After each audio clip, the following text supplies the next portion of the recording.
Je m'appelle Samuel Knight. À 33 ans, je n'ai rien à mon nom, si ce n'est des mains calleuses, un petit appartement délabré en bordure d'une ville industrielle et un rêve qui n'a pas encore pris forme. Ouvrir mon propre garage de réparation automobile.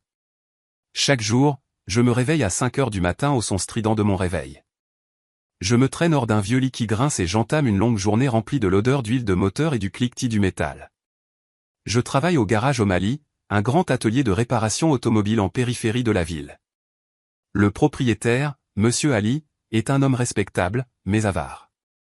Il me paie assez pour m'en sortir, mais pas assez pour me rapprocher de mon rêve. Mon travail consiste à réparer des voitures. Tout, des berlines cabossées au pic UPS rugissant conduits par des travailleurs. J'aime le travail, honnêtement. Il y a quelque chose de réconfortant à démonter une machine, à trouver le problème et à la faire fonctionner comme neuve. C'est simple, clair, contrairement à la vie à l'extérieur où tout est désordonné et où les réponses ne sont jamais certaines. Ma vie est simple, presque ennuyeuse, mais je ne me plains pas. Mon appartement est au 3e étage d'un vieil immeuble aux murs jaunes tachés et à l'escalier qui craque à chaque pas. C'est petit, juste assez pour un célibataire comme moi. Un lit simple, une table en bois rayée et un coin cuisine toujours imprégné de l'odeur de graisse de mes repas simples. Je n'ai pas besoin de grand-chose. Un mécanicien comme moi n'a pas le temps pour des rêves somptueux. Chaque mois, après avoir payé le loyer, les charges et acheté quelques provisions, je glisse quelques dollars dans une boîte en fer sous mon lit. C'est mon fond de rêve, construit sou par sou au cours de journées de sueur dans le garage.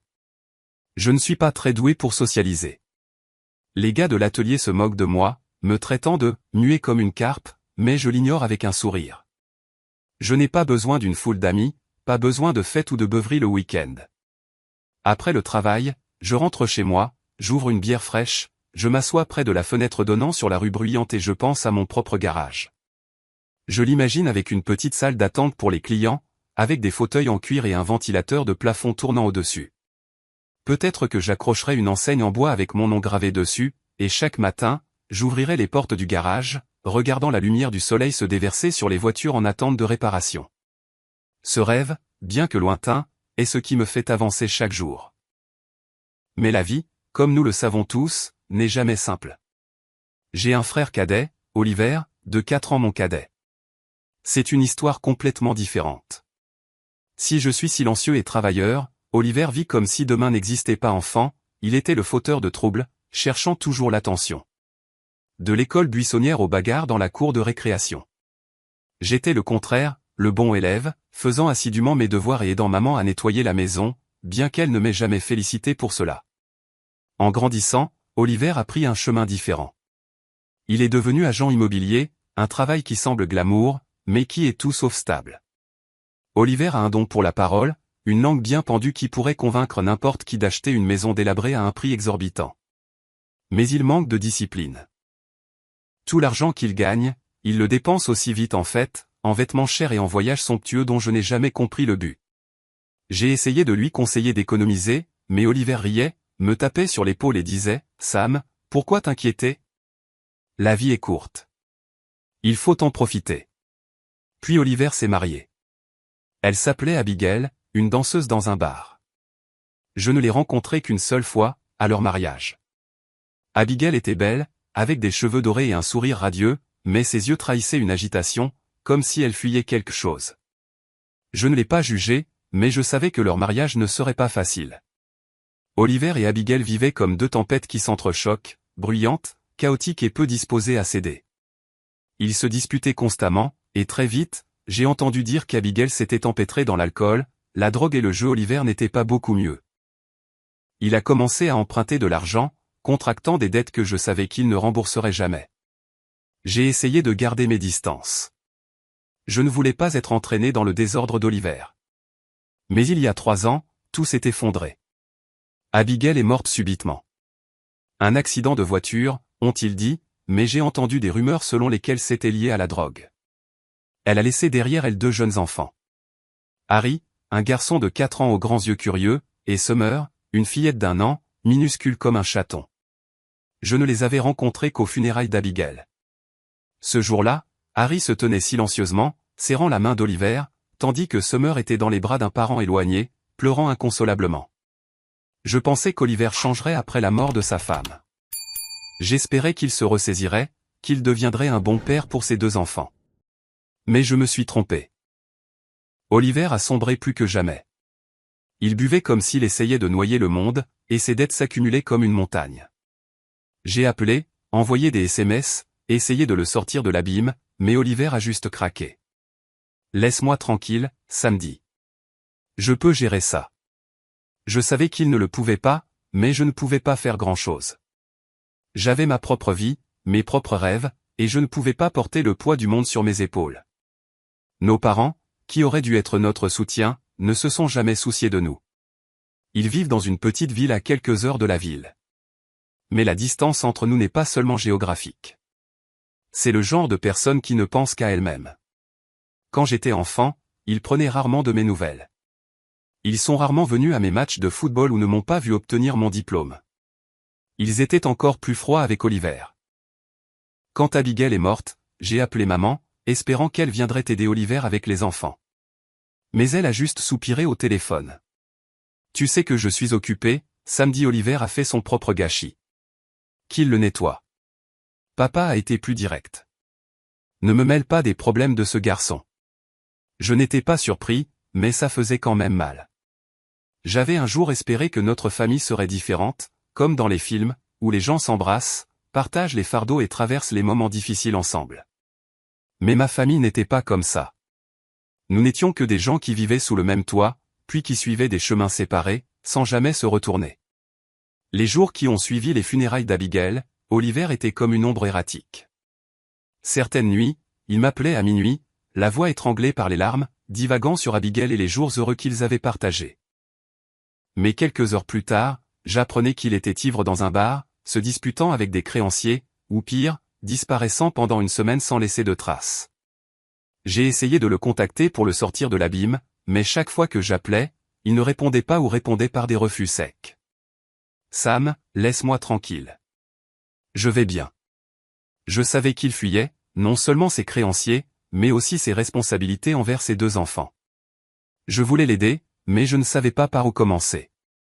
Je n'étais qu'un mécanicien, habitué à réparer des machines, pas à recoller les morceaux brisés d'une famille. Puis, un soir tard, tout a changé. Je venais de rentrer du travail, les mains encore tachées d'huile de moteur, si épuisé que je ne voulais rien de plus que m'effondrer sur mon lit et dormir. Il était près de 22 heures et la ville à l'extérieur de ma fenêtre était baignée de la faible lueur jaune des lampadaires. La sonnette a retenti, un son aigu coupant le silence de mon appartement. J'ai froncé les sourcils. Personne ne me rendait visite à cette heure. Je me suis traîné jusqu'à la porte, les déverrouillé, et mon cœur s'est arrêté. Oliver se tenait là, le visage émacié, les yeux injectés de sang, sa chemise froissée empestant l'alcool. Il tenait Summer, la fillette d'1 an, endormie sur son épaule, ses cheveux blonds tombant en désordre sur son petit visage. À côté de lui se trouvait Harry, le garçon de 4 ans, s'accrochant à la jambe de son père, ses grands yeux remplis de peur alors qu'il me regardait comme si j'étais un étranger. Il ressemblait à des réfugiés perdus dans cette ville industrielle froide. « Sam » a dit Oliver, sa voix presque suppliante. « Peux-tu m'aider ? J'ai un projet en dehors de la ville, juste quelques jours. Peux-tu garder les enfants pour moi ? » Je l'ai regardé, puis les enfants. Summer a bougé dans ses bras, et Harry a agrippé l'ourlet de la chemise de son père, ses petites mains tremblantes. Je voulais poser une douzaine de questions. Quel projet ? Où ? Pourquoi maintenant ? Mais en regardant dans les yeux troubles d'Oliver, je savais qu'il mentait. Je savais que ce projet n'était qu'une excuse, un moyen pour lui d'échapper au désordre qu'il avait créé. Mais j'ai aussi vu Harry et Summer, 2 enfants innocents pris dans le collimateur de l'abandon. Je ne pouvais pas leur tourner le dos. D'accord, me suis-je entendu dire, la voix sèche. Fais-les entrer. Oliver a poussé un soupir de soulagement, comme s'il se débarrassait d'un lourd fardeau. Il m'a tendu Summer, la petite fille légère comme un oiseau. Harry a suivi, silencieux, ses yeux ne me quittant jamais. Je les ai conduits dans mon petit appartement, un endroit à peine assez grand pour une personne. Oliver a posé un vieux sac en tissu par terre, contenant quelques vêtements d'enfants et des couches. Je reviens bientôt, Sam, a-t-il dit, mais sa voix manquait de conviction, comme s'il ne croyait pas ses propres mots. Juste quelques jours, je te le promets. J'ai hoché la tête, sans rien dire. Cette nuit-là, mon petit appartement s'est transformé en champ de bataille. Summer s'est réveillée à minuit, hurlant, ses pleurs déchirant le silence. Je la tenais maladroitement, la berçant doucement, essayant de me souvenir comment maman nous apaisait quand nous étions enfants, mais ça n'a pas marché.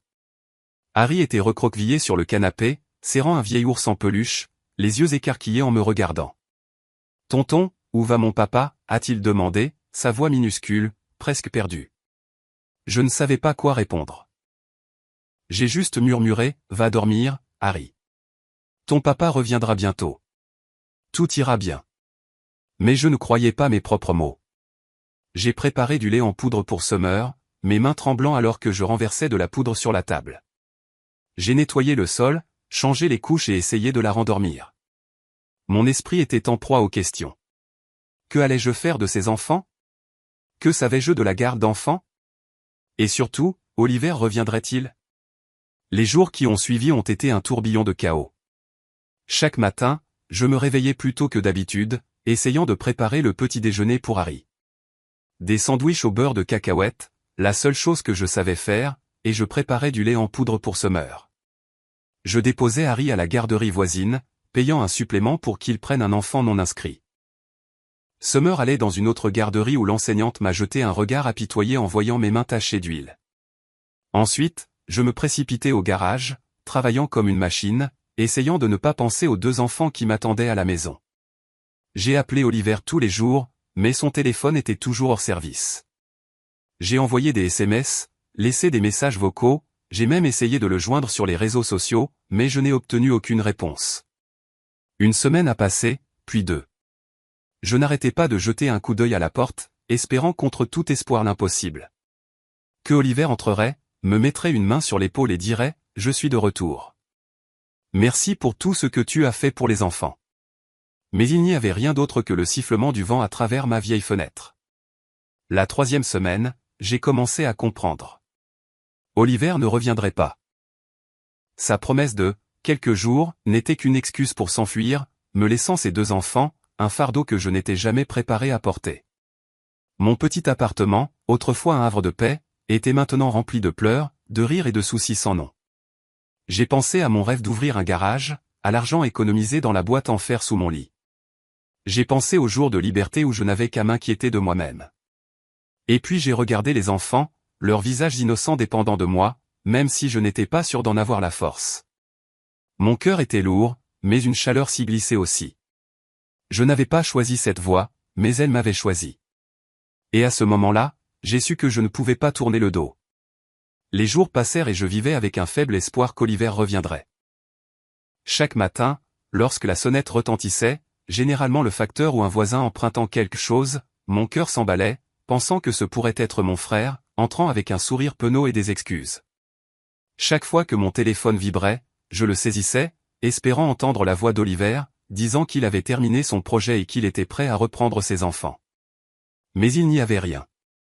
Juste des factures, des spams et un silence froid de l'autre côté. Je l'appelais tous les jours, laissant de longs messages vocaux. « Oliver, où es-tu? Les enfants ont besoin de toi. Rappelle-moi. » Mais ces mots étaient comme des pierres jetées dans un vide, sans écho. J'ai essayé de contacter nos parents, espérant qu'ils pourraient m'aider à retrouver Oliver ou au moins partager une partie du fardeau de s'occuper des enfants. J'ai appelé maman, la voix tremblante, lui parlant de la disparition d'Oliver, des 2 enfants et de la façon dont je me débrouillais seul. Mais elle a juste soupiré au téléphone, sa voix plate comme si elle lisait un vieux journal. « Samuel, tu t'es attiré ces ennuis, alors débrouille-toi. Je suis vieille. Comment puis-je aider? » Papa a été encore plus direct. « C'est le problème d'Oliver. Ne me mêle pas à ça. » J'ai raccroché, serrant le téléphone si fort que mes articulations sont devenues blanches. Je n'étais pas surpris, mais leur froideur me piquait encore la poitrine. Je me suis demandé, existe-t-il une famille où les gens se tournent le dos comme ça? Dans mon petit appartement, j'ai commencé à apprendre à être un père sans personne pour me guider. Chaque matin, je me réveillais tôt, préparant maladroitement le lait en poudre pour Summer, les mains encore tachées d'huile de moteur du quart de travail de la veille. Je lisais les instructions sur la boîte de lait en poudre, mesurant chaque cuillère avec soin comme si j'assemblais un moteur de voiture. Une fois, j'ai renversé du lait sur la table, et à ce moment-là, j'ai voulu crier de frustration. Mais Summer m'a regardé, ses grands yeux ronds remplis d'une confiance innocente, et je me suis dit que je devais essayer. Harry était différent. Le garçon de 4 ans était plus silencieux que je ne l'aurais cru, mais chacune de ses questions était comme une énigme sans solution. Chaque soir, alors que je préparais un vieux matelas par terre pour qu'il dorme, Harry demandait « Où est papa ? Quand est-ce qu'il revient ?» Je ne savais pas quoi répondre. Je m'asseyais simplement à côté de lui ébouriffais les cheveux et disais des choses insignifiantes comme « Ton papa est très occupé, mais il reviendra bientôt. » Mais chaque fois que je le disais, j'avais l'impression de le trahir. Je savais qu'Oliver ne reviendrait pas, mais je n'avais pas le courage de dire la vérité. Au fil des jours, mon petit appartement est devenu un nouveau monde rempli de sons auxquels je n'étais pas habitué. Les pleurs de Summer au milieu de la nuit, le bruit des petits pieds d'Harry courant sur le plancher en bois. Les murmures du garçon alors qu'il jouait avec de vieux jouets que j'avais récupérés dans le tas de rebuts de l'immeuble. J'ai acheté un petit berceau pour Summer, le plaçant à côté de mon lit, et chaque nuit je me réveillais juste pour vérifier si elle respirait régulièrement. Je ne savais pas pourquoi je le faisais. Peut-être parce que j'avais peur. Peur de faire quelque chose de mal et de perdre ses enfants. J'allais toujours travailler au garage, mais chaque jour était une course contre la montre. Je partais à l'aube, déposais Harry à la garderie, Summer à une autre, puis je me précipitais à l'atelier. Là, je me plongeais dans les machines, essayant de me concentrer, mais mon esprit était toujours avec les enfants. Est-ce qu'Harry se faisait taquiner pour ses vieux vêtements? Est-ce que Summer pleurait quand je n'étais pas là? Je travaillais plus vite, essayant de finir plus tôt pour les retrouver, mais parfois je voulais juste m'asseoir dans un coin du garage, me tenir la tête et tout laisser tomber. Un mois a passé, puis 2. Oliver est resté un fantôme. J'ai vérifié son numéro de téléphone, j'ai parcouru les réseaux sociaux, j'ai même demandé à de vieilles connaissances de son quartier difficile. Personne ne savait où il était. L'un a dit qu'il avait quitté la ville. Un autre a dit qu'il se cachait de ses créanciers. Je ne savais pas ce qui était vrai, mais je savais une chose. Oliver avait abandonné ses enfants, et ce fardeau reposait maintenant sur mes épaules. Un soir, j'étais assis par terre, adossé au mur, regardant Harry et Summer. Harry gribouillait sur un bout de papier, ses traits désordonnés mais concentrés. Summer était allongé dans son berceau, ses petites mains agrippant le bord de sa couverture, babillant des sons absurdes. J'ai réfléchi à ce que je pouvais faire. Je pouvais les emmener dans un orphelinat, un endroit qui, selon l'enseignante de la garderie, prendrait bien soin des enfants sans famille. Cette pensée m'a fait frissonner.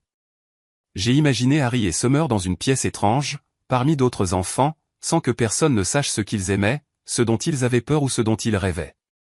J'ai imaginé les yeux paniqués d'Harry, la façon dont Summer s'accrochait à moi chaque fois que je la tenais.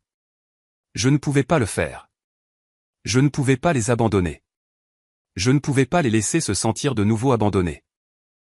Je me suis levé, je suis allé vers Harry et je me suis assis à côté de lui. « Qu'est-ce que tu dessines ?» ai-je demandé doucement. Il a levé les yeux, ses yeux s'illuminant légèrement.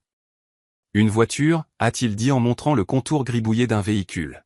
« Comme celle que tu répares. » J'ai souri, bien que mon cœur soit lourd. J'ai regardé Summer qui se tortillait dans son berceau, puis je suis revenu sur Harry. Ses jeunes visages si pleins de vie me suppliaient de ne pas lâcher prise. À ce moment-là, j'ai pris une décision. J'ai resserré ma prise sur ma chemise comme pour me stabiliser. À partir de maintenant, me suis-je murmuré, ce sont mes enfants. Même si je dois travailler jusqu'à l'os, même si je dois renoncer à mon rêve de garage, je les élèverai. Cette promesse n'était pas seulement pour Harry et Summer. C'était pour moi-même, un vœu que je ne serais pas comme Oliver, que je ne serais pas comme nos parents. Je serais celui qui resterait, peu importe la difficulté du chemin à parcourir. Cette décision a tout changé. Je n'étais plus seulement Samuel Knight, le mécanicien avec un rêve de posséder un garage. J'étais Samuel, le père réticent de 2 enfants, et ma vie tournait maintenant autour d'eux. Je ne savais pas si je pouvais le faire bien, mais je savais que j'essaierais. Jour après jour, heure après heure, pour ces jeunes visages qui dépendaient de moi. Mon petit appartement, autrefois juste assez grand pour un célibataire, était maintenant encombré de choses inconnues. Des jouets en plastique coloré jonchaient le sol. Quelques petites voitures à roues cassées que j'avais promis de réparer mais pour lesquelles je n'avais jamais eu le temps. Des vêtements d'enfants, les petits t-shirts d'Harry, les robes à fleurs de Summer, étaient suspendus de manière désordonnée à des crochets, mélangés à mes combinaisons de travail tachées d'huile. Les sons étaient également différents. Fini les nuits calmes où je m'asseyais seul avec une bière. Maintenant, il y avait les rires d'Harry, les pleurs de Summer réclamant du lait, et mes propres soupirs alors que j'essayais de naviguer dans cette nouvelle vie. J'ai rangé l'appartement, abandonnant mon vieux lit aux enfants. Harry et Summer dormaient ensemble dessus, recroquevillés sous une fine couverture, tandis que j'étalais un vieux matelas par terre à côté de la table en bois rayé. La première nuit par terre, mon dos me faisait mal, mais je n'osais pas me plaindre. Je regardais les enfants dormir, la lueur des lampadaires se glissant à travers les rideaux pour éclairer leurs visages. Et je me suis dit, je peux le faire. Tant qu'ils vont bien, je peux le faire. Les matins sont devenus une course. Je me réveillais à 5 heures, préparant maladroitement le petit déjeuner dans la cuisine, du pain avec du beurre, parfois un œuf au plat au beurre brûlé parce que j'étais trop occupé à regarder l'horloge. Je réveillais Harry, l'aidais à enfiler son uniforme de garderie froissé, et je portais Summer, encore endormi, pour les déposer à la garderie et à l'école maternelle.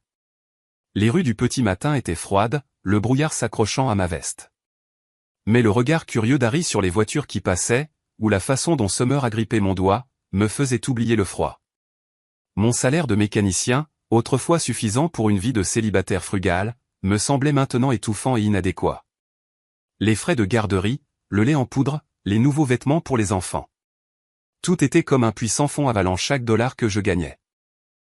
J'ai ouvert la boîte en fer sous mon lit, regardant les économies que j'avais rassemblées pour mon rêve de garage. 3000 $, chaque centime gagné à la sueur de mon front et en heures supplémentaires, s'écoulait maintenant pour des nécessités. De nouvelles chaussures pour Harry, des médicaments contre la fièvre pour Summer, ou un manteau chaud à l'approche de l'hiver. Mon rêve de garage, l'enseigne brillante Knight Garage dans mon esprit, s'estompait comme une fantaisie luxueuse. De vieux amis appelaient encore, m'invitant à prendre une bière, à des matchs de baseball, ou juste à rattraper le temps perdu comme au bon vieux temps. Sam, quel genre de vie mènes-tu? Viens traîner et te détendre, disait-il en riant au téléphone. Je forçais un sourire, déclinant poliment. Je n'avais ni le temps ni l'énergie pour des rassemblements. Ma vie tournait maintenant autour de 3 points, le garage, l'école et le petit appartement. Chaque pas que je faisais me semblait lourd, comme si je traînais un monde entier derrière moi. La pression me semblait parfois sur le point de m'écraser. Une facture d'électricité en retard a entraîné un avertissement de coupure, et j'ai dû me démener pour rassembler l'argent. Une fois, les chaussures d'Harry se sont déchirées, mais je n'avais pas les moyens d'en acheter de nouvelles, et je l'ai vu essayer de marcher prudemment pour cacher la déchirure. Le pire a été une nuit où Summer a eu une forte fièvre. Son visage était rouge, sa respiration rapide. Je l'ai porté en courant jusqu'à l'hôpital le plus proche parce qu'un taxi était trop cher. Aux urgences, assis sur une chaise en plastique dur, tenant Summer dans mes bras, je me suis senti si impuissant que j'ai voulu pleurer. Pourtant, au milieu de ces journées harassantes, il y avait des moments qui me donnaient de la force. Un soir, j'ai vu Harry à la table de la cuisine, travaillant assidûment sur ses devoirs avec un crayon émoussé. Il se mordait la lèvre, concentré sur le dessin des chiffres, et quand il a levé les yeux et m'a vu, il m'a fait un petit sourire radieux. Summer était différente. Elle aimait chanter. Certains après-midi, pendant que je faisais la vaisselle, elle s'asseyait par terre en fredonnant des mélodies sans queue ni tête mais claires, comme le tintement d'une cloche.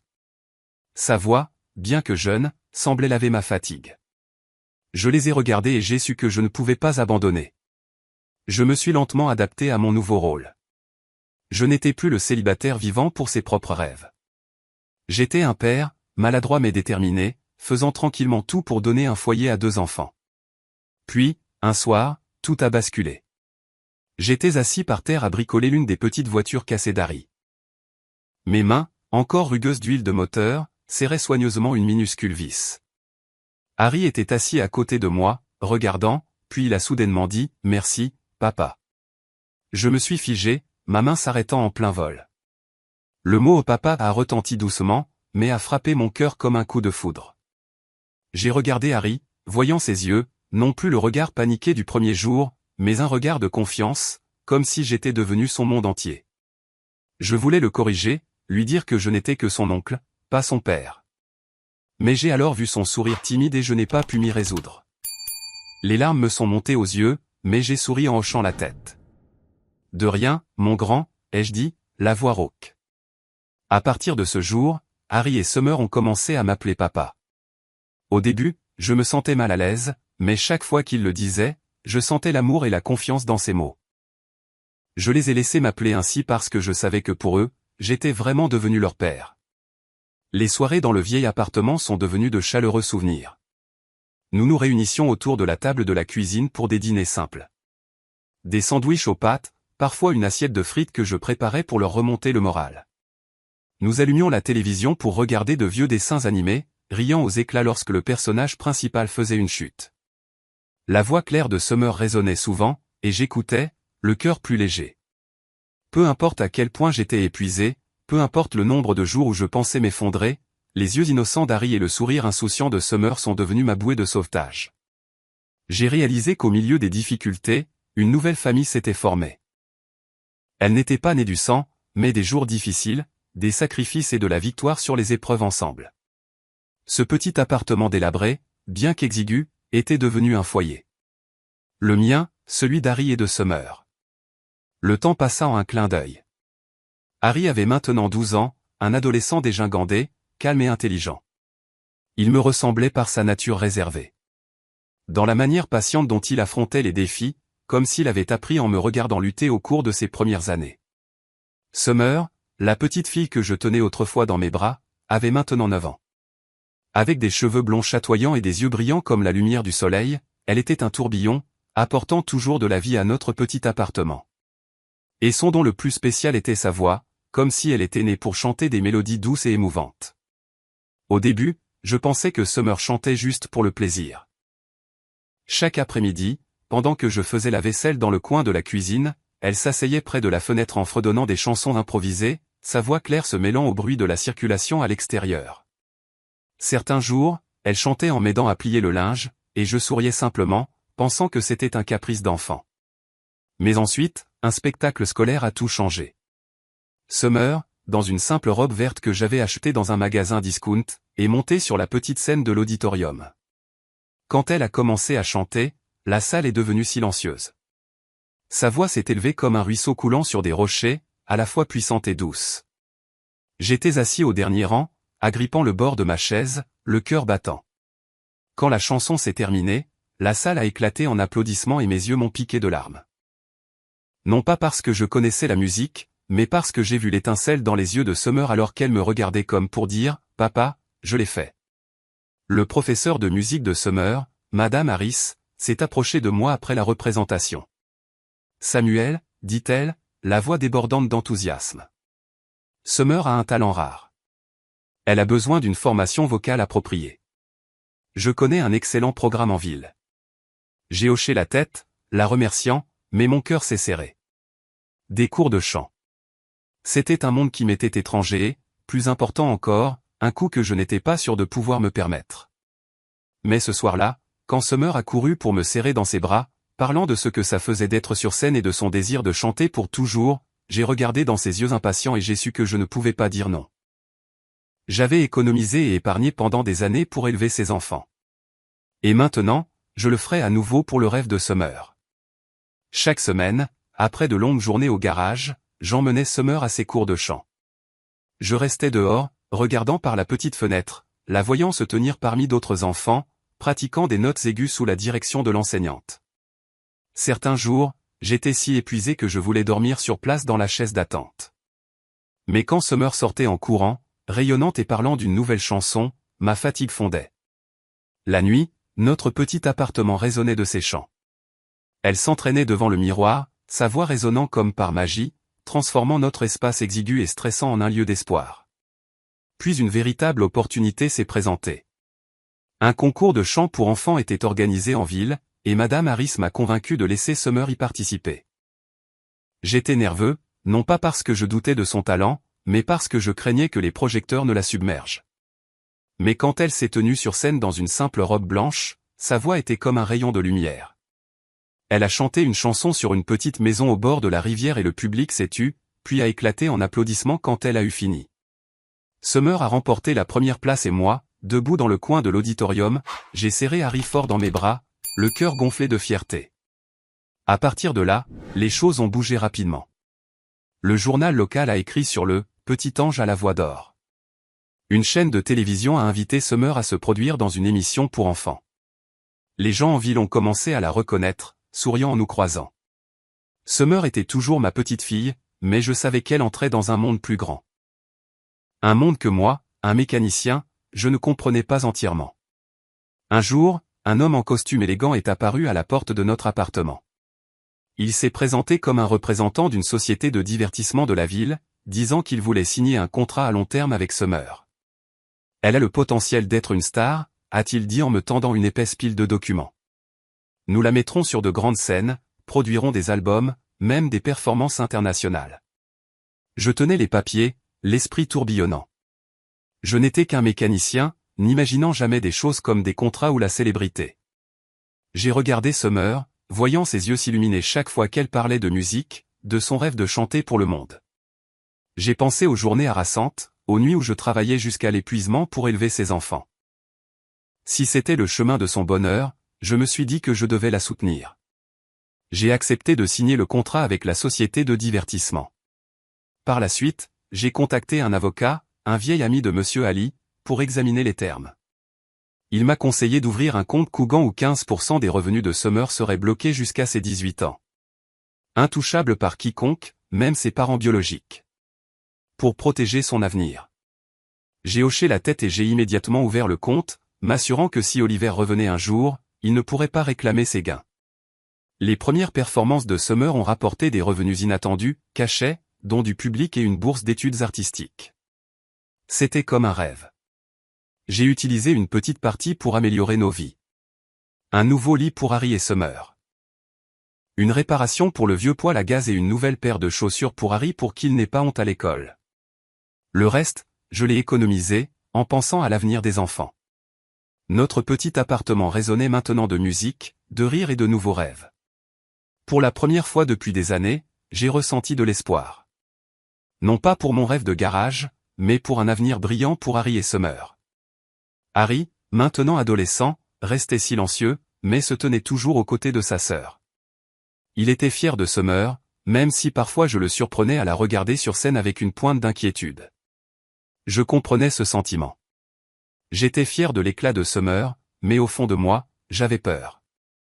Son projecteur attirait l'attention de l'extérieur. Des étrangers avec de douces promesses et pire, des yeux avides. Je ne m'attendais pas à ce que parmi eux se trouve Oliver, leur père biologique, qui avait disparu pendant près d'une décennie, revenant maintenant tranquillement avec des calculs que je n'étais pas préparé à affronter. Un après-midi tardif, je suis sorti du garage, les mains encore lourdes de l'odeur d'huile de moteur, le dos endolori par une longue journée penchée sur des moteurs. Le soleil s'était couché, laissant le ciel de la ville industrielle d'un gris trouble, et tout ce que je voulais, c'était retourner à l'appartement, partager un simple dîner avec Harry et Summer, l'écouter parler de son cours de musique, ou rire avec Harry de l'école. Mais en tournant dans la rue menant à mon immeuble, je me suis figé. Une voiture élégante, du genre que je n'avais vu que dans les publicités, était garée devant. La portière s'est ouverte et un homme que je reconnaissais à peine est sorti. Oliver, mon frère. Après près d'une décennie sans un mot, il se tenait là, habillé comme un homme d'affaires prospère. Un costume bleu marine impeccable épousait sa silhouette, ses cheveux étaient plaqués en arrière, et ses chaussures en cuir brillaient sous les lampadaires. À côté de lui se tenait un homme en costume noir impeccable, tenant une mallette, son visage froid comme une statue.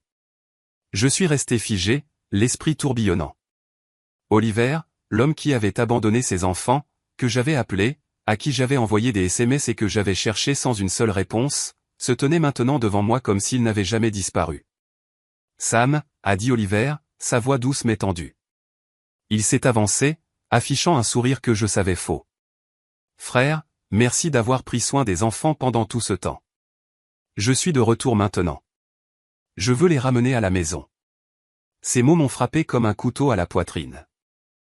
Je suis resté abasourdi, le regardant dans les yeux, cherchant une trace du frère que j'avais connu autrefois. Mais son regard était froid, calculateur, comme un loup évaluant sa proie.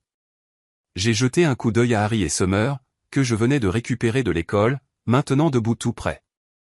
Harry tenait la main de sa sœur, ses yeux vifs et méfiants, tandis que Summer se serrait contre moi, sa petite main agrippant ma chemise comme si elle avait peur d'être arrachée. Les ramener à la maison, ai-je répété, ma voix luttant pour rester calme alors que mon sang bouillait. Tu parles comme si tu n'étais parti que quelques jours. Oliver, où étais-tu pendant 8 ans? Quand Harry avait de la fièvre toute la nuit? Quand Summer pleurait pour du lait et que je ne savais pas quoi faire? Quand je me suis tué au travail pour les élever jour après jour? Où étais-tu? Réponds-moi. Oliver a évité mon regard, regardant ses chaussures cirées. Sam, n'en fais pas toute une histoire, dit-il froidement. Je suis stable maintenant. Je me suis remarié.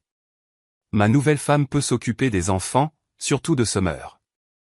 Tu sais qu'elle a un talent musical. Je veux l'aider à grandir, à gérer sa carrière. Je suis resté sans voix. Chaque mot était comme une aiguille poignardant mon cœur. Oliver n'était pas revenu par amour paternel. Il était de retour pour les projecteurs de Summer, pour les articles louant le « petit ange à la voix d'or », pour les contrats lucratifs que la société de divertissement nous proposait. Il ne voyait pas Harry et Summer comme ses enfants, mais comme une opportunité, un moyen de gagner de l'argent pour compenser les années qu'il avait gaspillées dans l'alcool et les dettes. L'homme en costume s'est avancé, me tendant un épais dossier. « Monsieur Samuel Knight, dit-il, sa voix neutre comme s'il lisait un script. Voici une requête en garde déposée par M. Oliver Knight. Elle stipule que vous avez gardé les enfants illégalement, empêchant leur père biologique d'avoir des contacts. » J'ai pris le dossier, les mains tremblantes, non pas de peur, mais de rage. Illégalement, ai-je grogné, fixant Oliver dans les yeux. Tu les as abandonnés, Oliver. Tu as laissé 2 enfants avec moi, pas un mot, pas un appel. Je les ai élevés, j'ai payé leurs frais de scolarité, je les ai tenus dans mes bras quand ils pleuraient pour toi.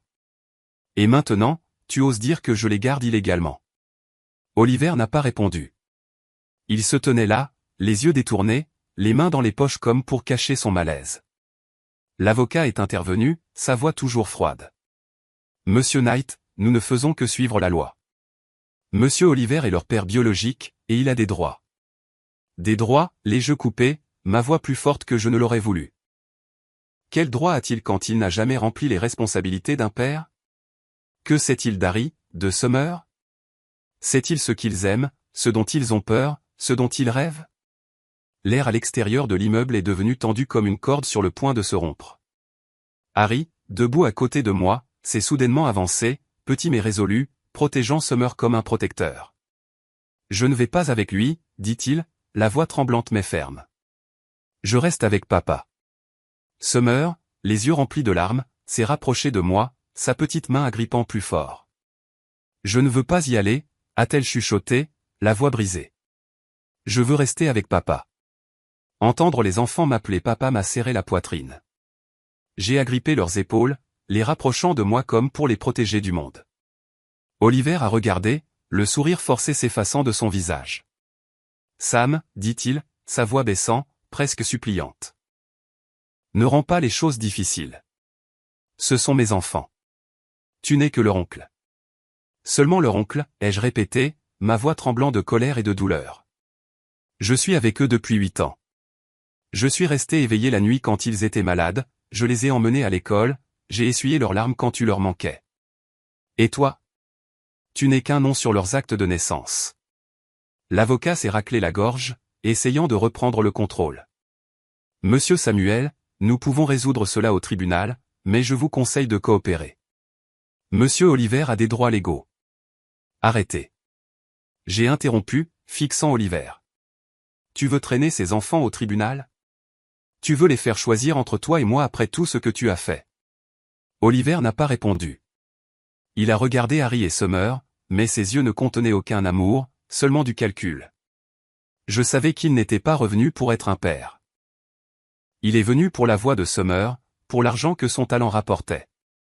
Les retrouvailles dont j'avais un jour rêvé, à l'époque où j'espérais qu'Oliver reviendrait à la raison, s'étaient transformées en une confrontation enflammée devant mon appartement délabré. J'ai resserré ma prise sur Harry et Summer, sentant leur chaleur. Tu veux les prendre, Oliver, dis-je, la voix lente mais résolue. Tu devras d'abord me passer sur le corps. Je me battrai jusqu'au bout pour les garder. Oliver a croisé mon regard, ses yeux vacillants, mais il n'a rien dit de plus. L'avocat a tiré sur son bras, lui chuchotant quelque chose, et ils sont retournés vers la voiture élégante. Alors que la portière claquait et que le moteur rugissait, s'estompant dans l'obscurité, je suis resté là, tenant les enfants fermement, le cœur lourd, mais résolu. Oliver n'abandonnerait pas facilement, et je savais que cette bataille n'était pas terminée. Les jours qui ont suivi ont été d'une tension suffocante. Les documents juridiques que l'avocat d'Oliver m'avait remis étaient posés sur la table de la cuisine, lourds comme une pierre me pressant la poitrine. Je les ai ouverts, lisant les mots froids. Samuel Knight a gardé illégalement les enfants, empêchant leur père biologique d'y avoir accès. Chaque mot était comme un couteau tranchant les années de sacrifice que j'avais données. J'étais dévasté, non pas parce que je craignais de perdre le procès, mais à l'idée que je pourrais perdre Harry et Summer, les deux enfants qui étaient devenus mon monde entier. Un soir, après avoir déposé les enfants à la maison, je me suis rendu au garage, le seul endroit où je pouvais réfléchir clairement. Je me suis assis dans un coin de l'atelier, sous les lumières fluorescentes froides, mes mains rugueuses tremblant en tenant les documents. Je savais qu'Oliver ne méritait pas d'être un père. Il les avait abandonnés sans se retourner. Mais la loi ne se souciait pas des nuits où j'essuyais les larmes d'Harry ou portais Summer à l'hôpital. La loi voyait Oliver comme leur père biologique, et cela, aux yeux du tribunal, lui donnait un avantage que je n'avais pas. Si je ne me préparais pas, si je ne rassemblais pas de preuves, je pourrais tout perdre. J'ai commencé à agir, bien que mes mains tremblent encore et que mon esprit soit en désordre.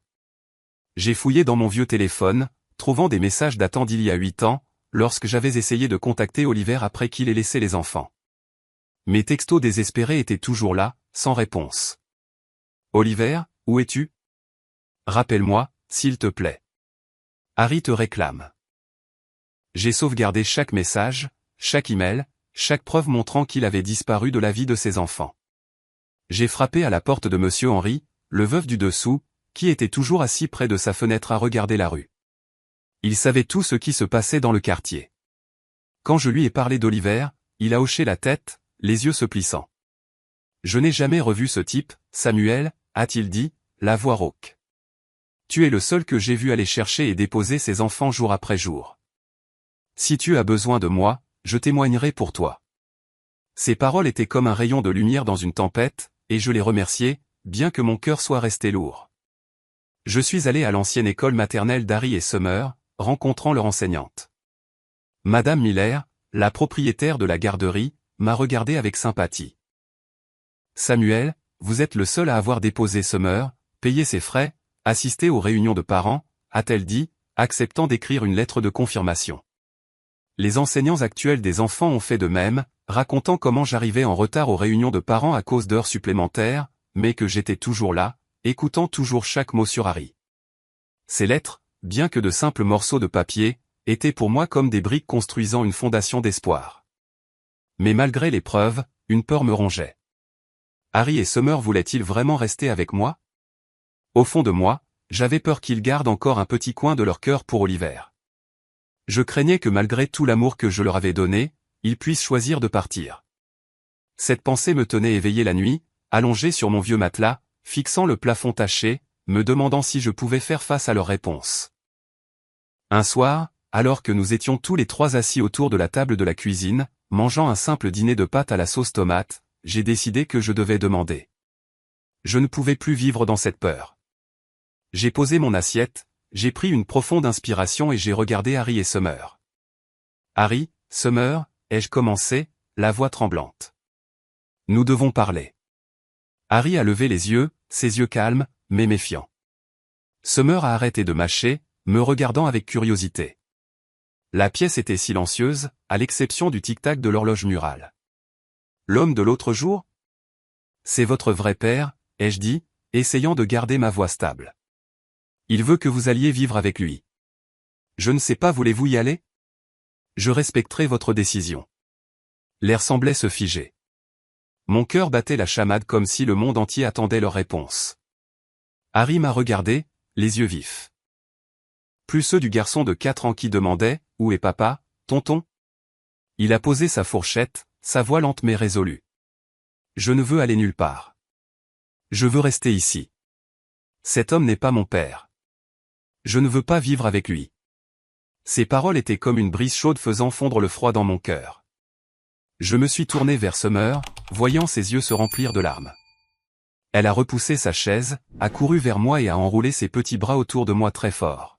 « Je ne vais nulle part », a-t-elle dit, la voix étranglée, sa joue pressée contre ma poitrine.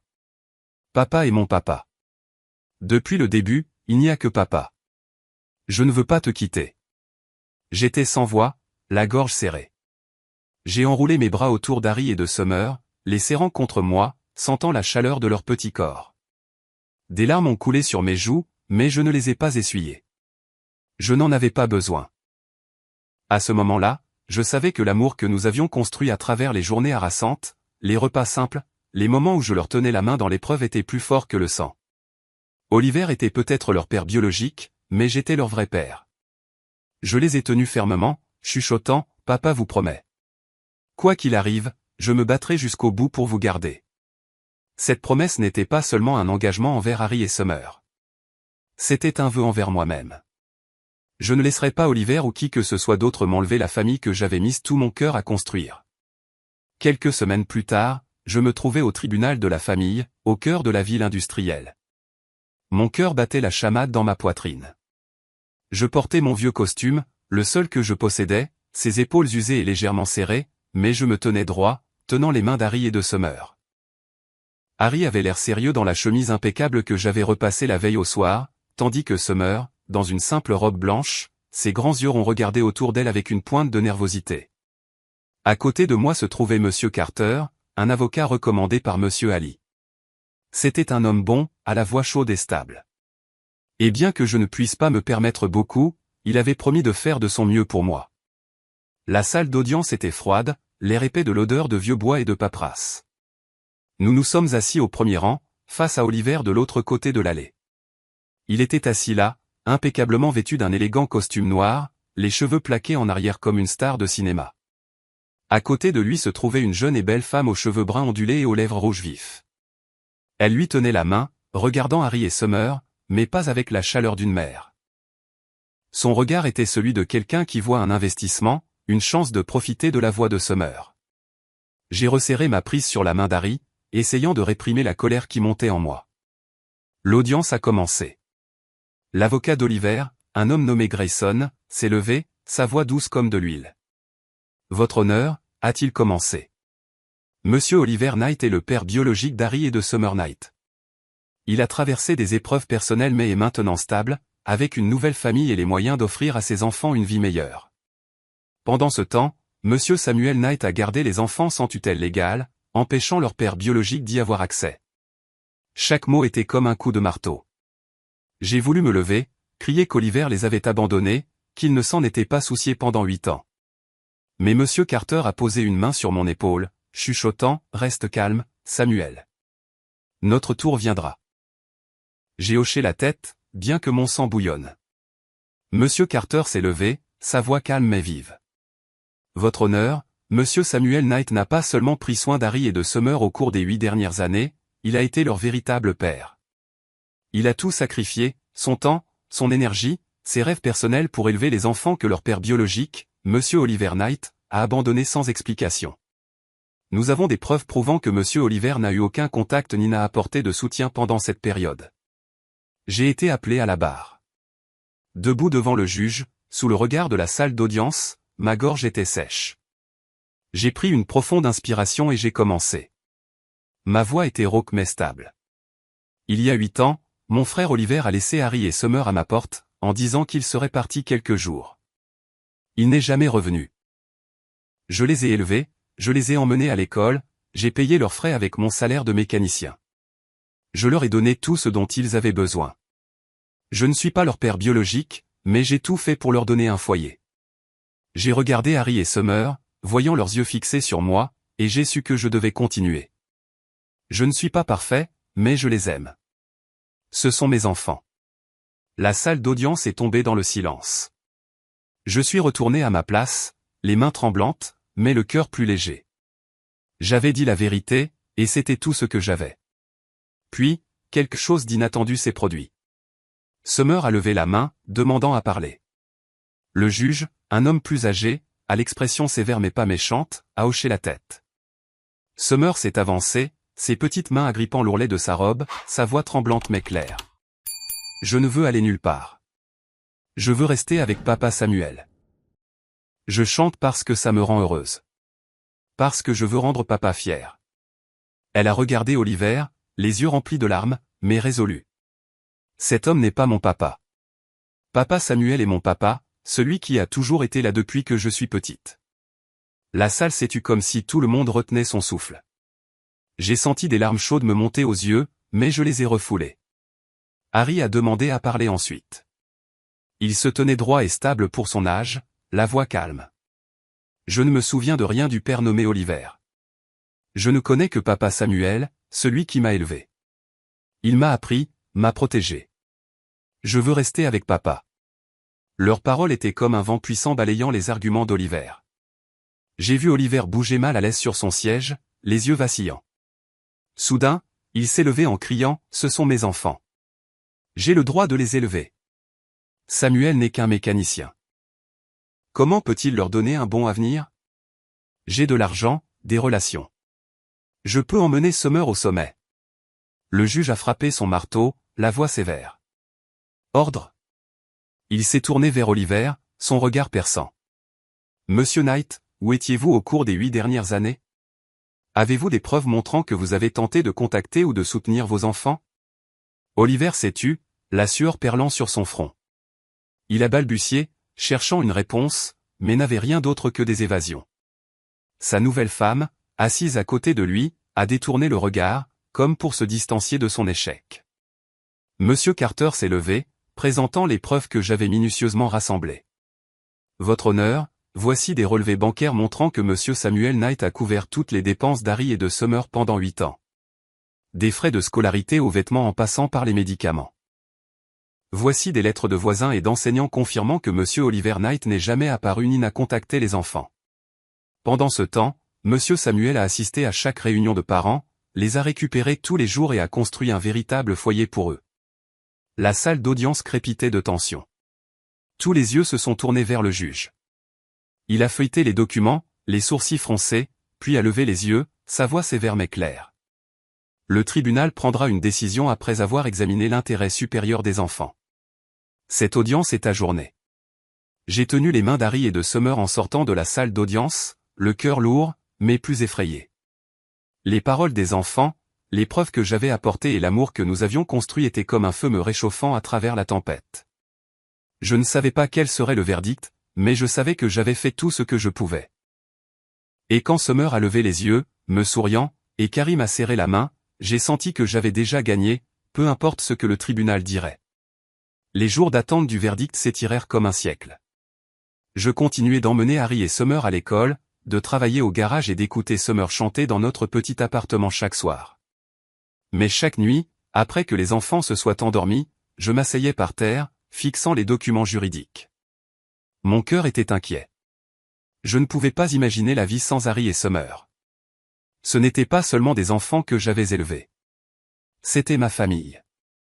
La raison pour laquelle je me levais chaque matin, le feu qui me faisait avancer même quand je voulais m'effondrer.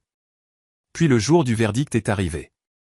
Je me tenais devant le palais de justice, toujours dans mon vieux costume aux épaules usées, tenant les mains d'Harry et de Summer. La salle d'audience était plus bondée aujourd'hui, l'air tendu comme une corde sur le point de se rompre. Oliver était assis en face de nous, toujours impeccable dans son élégant costume noir, mais ses yeux manquaient de la confiance qu'ils avaient autrefois. Sa nouvelle femme était assise à côté de lui, ses lèvres rouges fortement pincées, son regard froid. Le juge, Monsieur Harrison, est entré, le visage sévère mais pas dur. Il a feuilleté les documents, a inspecté la salle et a parlé d'une voix profonde et résonnante. Après avoir examiné toutes les preuves et entendu les témoignages, a-t-il commencé. Le tribunal statue comme suit. La tutelle légale d'Harry et de Summer Knight est accordée à Monsieur Samuel Knight. Je suis resté figé comme si je ne pouvais pas croire mes oreilles. Le marteau a frappé, mais je n'ai rien entendu d'autre que ces mots résonnant dans mon esprit. Le juge a poursuivi, sa voix lente mais claire. L'intérêt supérieur des enfants ne réside pas dans les liens du sang sur le papier, mais là où ils sont vraiment aimés, soignés et protégés. Monsieur Samuel Knight s'est avéré être le véritable père de ses enfants, non seulement par ses actions, mais par son amour et son sacrifice inébranlable au cours des 8 dernières années. Je me suis retourné pour regarder Oliver. Il était pâle, la tête baissée, les mains crispées sur la table. Sa nouvelle femme s'est levée brusquement, ses talons au claquant bruyamment alors qu'elle se dépêchait de sortir de la salle d'audience comme si elle était pressée d'échapper à son échec. Tous les calculs d'Oliver, ses rêves d'argent et de gloire grâce à la voix de Summer se sont effondrés à ce moment-là. Je n'ai pas ressenti de triomphe, seulement une tristesse silencieuse. J'avais un jour espéré qu'il changerait, qu'il deviendrait le père qu'Harry et Summer méritaient, mais maintenant je savais que cela n'arriverait jamais. Je me suis retourné et avant que je ne puisse le réaliser, Harry et Summer ont couru vers moi, se jetant dans mes bras. Summer sanglotait, son petit visage pressé contre ma poitrine, tandis qu'Harry, essayant de rester calme, s'est étouffé. Nous sommes une famille pour toujours, n'est-ce pas, papa, a chuchoté Summer, ses yeux remplis de larmes scintillant de confiance. Harry a hoché la tête, me serrant la main, et j'ai senti mon cœur prêt à éclater. Je suis tombé à genoux sur le sol de la salle d'audience, les serrant tous les deux dans une étreinte serrée. Des larmes ont coulé sur mon visage. Je ne pleurais pas parce que j'avais gagné le procès, mais parce que je pouvais tenir ma promesse de protéger Harry et Summer de toute ma vie. Nous sommes restés là, tous les trois, au milieu des regards des avocats, des greffiers et des étrangers. Mais pour moi, seuls nous existions, ma famille. De retour dans notre petit appartement ce soir-là, j'ai commandé une pizza, un luxe rare que je m'autorisais rarement. Nous nous sommes assis par terre, entourés de jouets éparpillés et de vêtements d'enfants. La radio jouait une vieille chanson et Summer fredonnait, sa voix s'élevant dans la pièce. Harry, habituellement silencieux, racontait avec enthousiasme un match de football à l'école, ses yeux s'illuminant en décrivant son but. J'étais assis là à les regarder, et pour la première fois depuis des mois, notre appartement délabré semblait plus chaleureux que jamais. Ce n'était pas seulement un abri. C'était notre foyer, où nous avions traversé les jours les plus difficiles ensemble. J'ai regardé Summer, ses cheveux blonds brillants sous la lumière alors qu'elle chantait. J'ai regardé Harry rire en racontant son histoire. Plus le garçon effrayé qui se tenait à ma porte il y a 8 ans. Et j'ai réalisé que le talent, l'argent, les contrats, tout pouvait aller et venir. Mais l'amour et la responsabilité, c'est ce qui soutenait une famille.